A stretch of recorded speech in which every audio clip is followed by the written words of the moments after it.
scenes may not be suitable for very young audiences. Parental guidance is recommended. Ang programang ito ay naglalabas ng sensitibong eksena at impormasyon. Striktong patnubay at gabay ng magulang ang kailangan.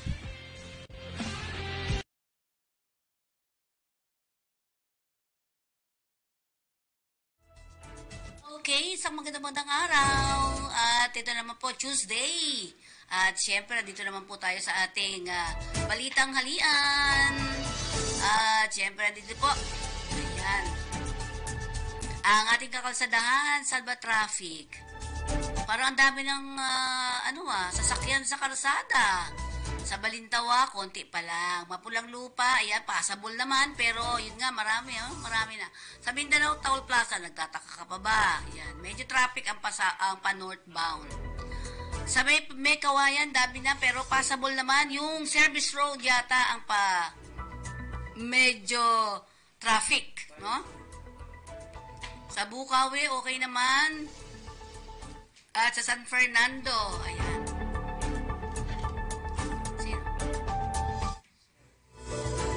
Okay, kuha muna tayo ng balita sa ating labas ng studio. Yes, kami maganda. Okay, at ngayon natin pakinggan natin ang Katotong July. Yes, Tita Pe, magandang umaga, no, Katotong Pe. Nakalabas na pala ng bansa itong si Mayor Alice Goho. Oo, sa tunay na pangalan ay Go Wang Ping. Alam mo, Tita Pe, napaka-controversial no?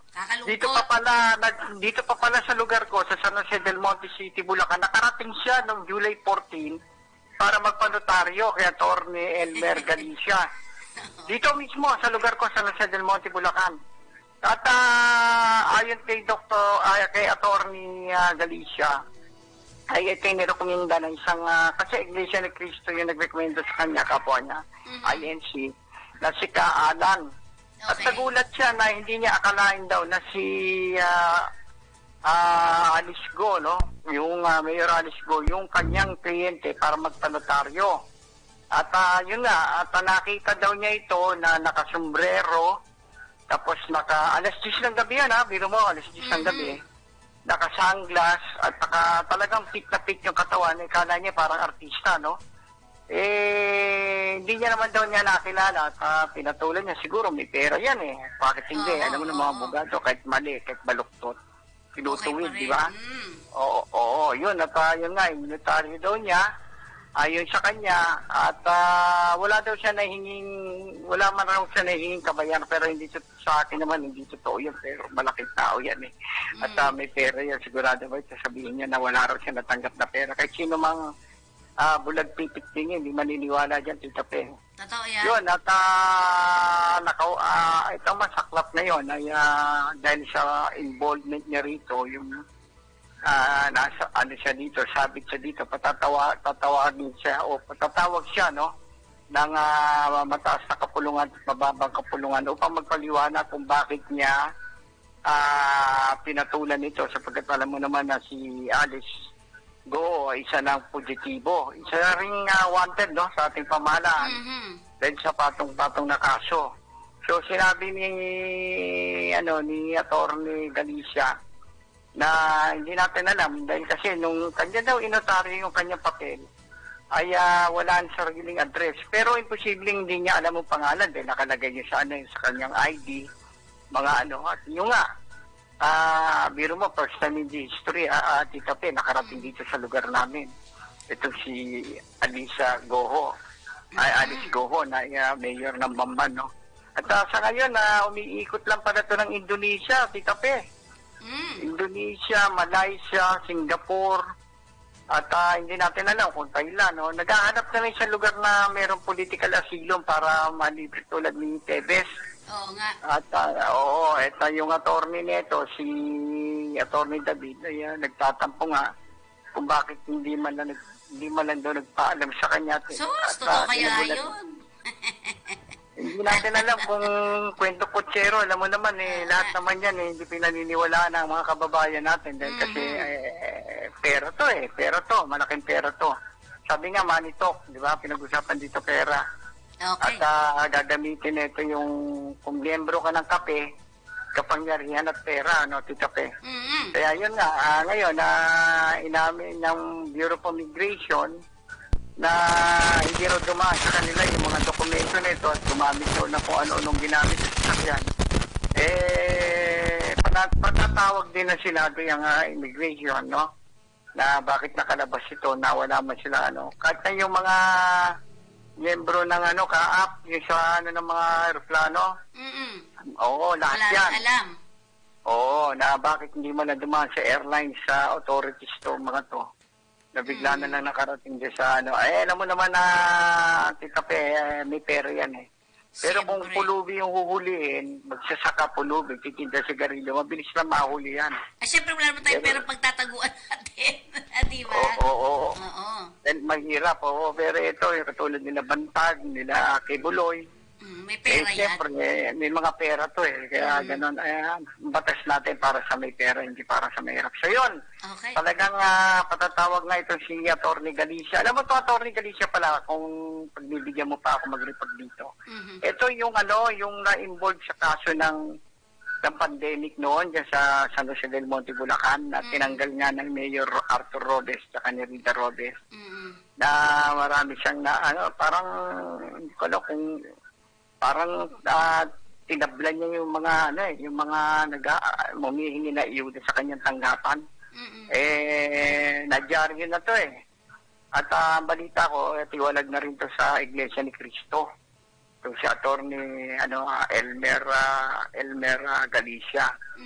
Na talaga daw to tumatanggap to na kahit kahit nabaluktot na kanyang tinutuwid. Alam mo, Tita Pe, sa Bible sabi nga ng mga kaparian hindi ko na may inisulto lahat ng attorney Tita Pe Ang unang-una raw parurusahan itong mga lawyer kasi ito yung mga hipokritos Yung mali, tinutuwid at yung tama, binabaluktot. So yun ang ng mga pari sa akin na narinig ko sa homilya. Kaya yun, Tita Pe, at nakakalungkot.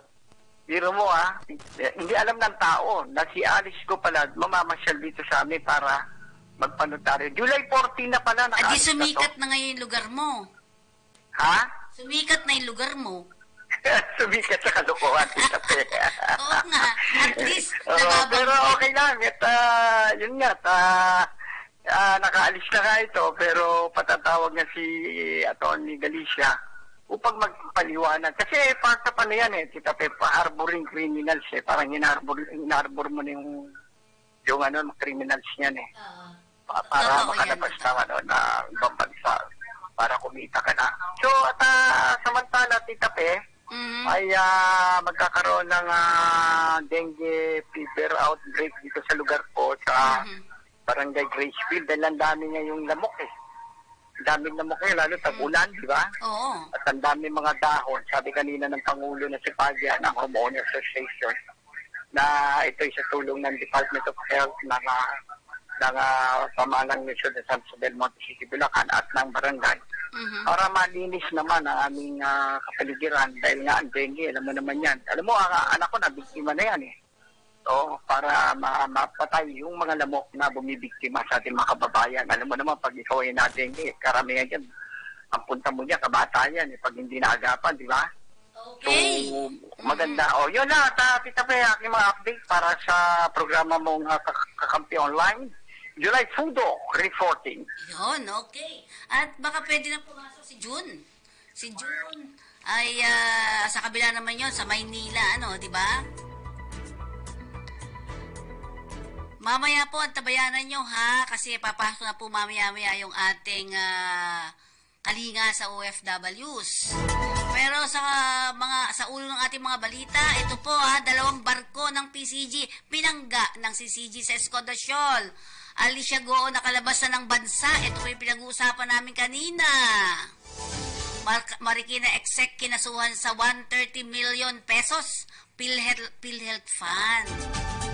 Tato sa mga pulis bawal na sabi ng PNP. Smugs mula Taal Umabot na sa Metro Manila.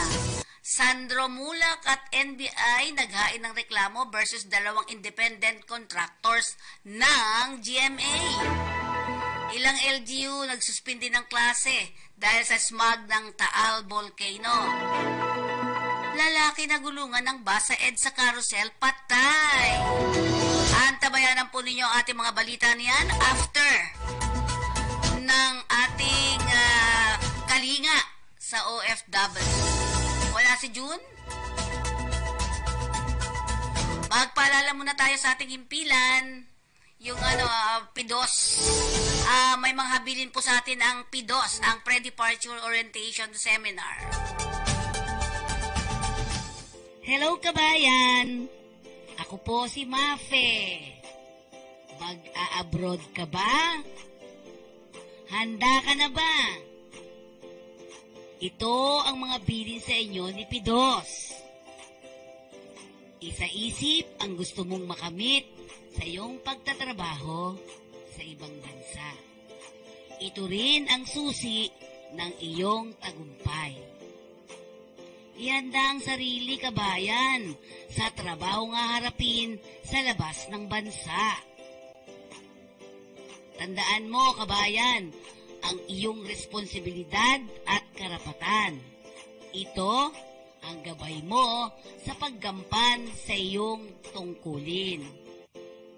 Umangkop ka rin sa batas at kultura ng bansang pupuntahan.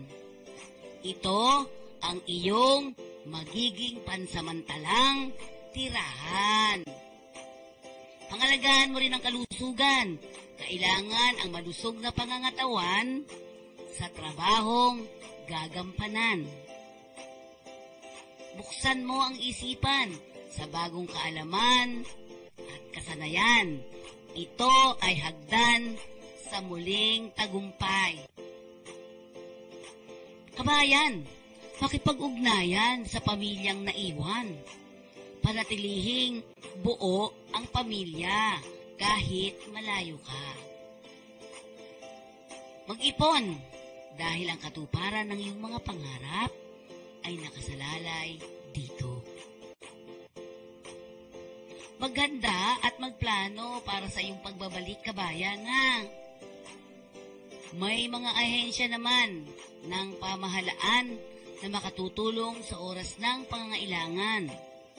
Huwag kang mag-atubiling sila ay lapitan. Salamat! Sana may naintindihan kayo. Okay, tayo muna kumuha uli ng ating mga flash report sa Kamaynilaan.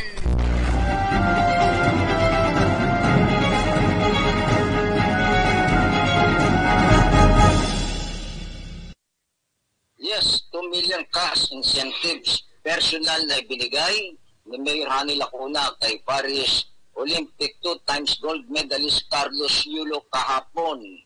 Ang iyong determinasyon, sipag at preparasyon sa laban, nagbunga ng kahangahangang kampyonato. Napakalaking karangalan ang dinala mo sa bansa at ngayon nakatatak ka na ang iyong pangalan sa kasaysayan ng Maynila at ng buong bansa.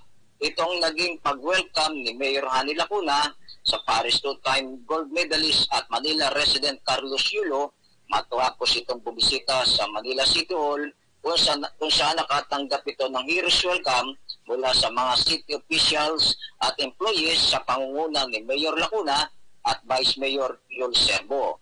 Ibinigay kay Yulo ang kopya ng resolution na ipinasa ng Manila City Council sa ilalim ng presiding officer na si Yul Serbo kung saan itinalaga ang August 4 bilang Carlos Yulo Day kung saan itong eksaktong araw na napanalunan niya ang kanyang unang gold medal. Sinamahan siya ni Serbo at ng mga miyembro ng Manila City Council. Kasunod nito, inabot naman ni Mayor Lacuna kay Yulo ang symbolic check na nagkakahalaga ng 2 milyong piso bilang cash incentive mula sa local government at ng Maynila. Noong isang linggo ay pinagkalooban din ni Lacuna ang poll voter na si AJ Subiana na cash incentive na nagkakahalaga ng 500,000 piso. Ang nasabing cash incentive ay binigay ng maaga dahil kailangan umalis ng Vienna nitong Huwebes, makarang linggo para sa panibagong kompetisyon. Sa kanyang may kasing mensahe na ginanap na awarding ceremony sa Buluwagan, Villegas ng Sitol, sinabi ni Lacuna na itong ang munting pagkilala sa napakahalagang kontribusyon ni Yulo sa larangan ng sports at sana marami pang kabataang Manileño na Pilipino ang mabigyan ng inspirasyon na magtagumpay sa kanilang piling larangan. At pinasasalamatan niya na nagsilbing gabay at tulay nito sa kanyang tagumpay at dasal niya ang marami pang medalyang ginto na makukuha na sasalihan nito sa 2028 Los Angeles Olympic. Ito ang balita mula sa lungsod ng Maynila. Junang Sures nag-uulat sa Kakampi Online Balitang Halian.